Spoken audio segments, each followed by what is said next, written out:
Voilà 40 ans que des échafaudages enserrent le palais de justice. Des échafaudages qui ont dû eux-mêmes être récemment remplacés afin de permettre une étude approfondie de la façade. Mais mauvaise surprise, 15% des pierres du bâtiment doivent être complètement remplacées.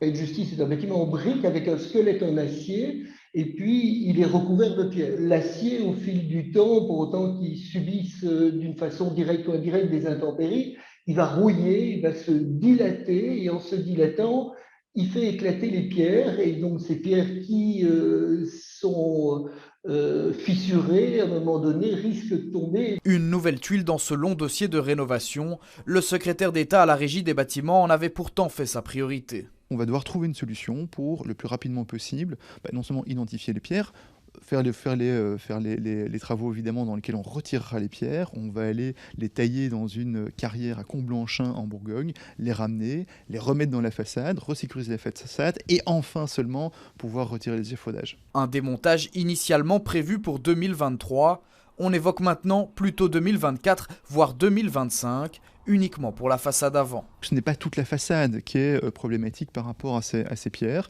c'est singulièrement les extrémités de cette façade, et donc on va pouvoir tenir 80% de l'objectif en termes de timing. Une autre étude technique devra être réalisée dans les prochains mois, elle concernera cette fois l'intérieur du bâtiment.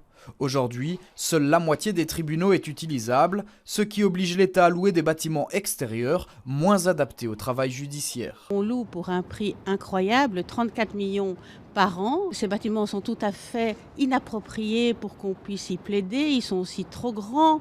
En faisant revenir les tribunaux à l'intérieur du palais, on fera une économie sur les bâtiments extérieurs et on pourra en grande partie financer cette rénovation.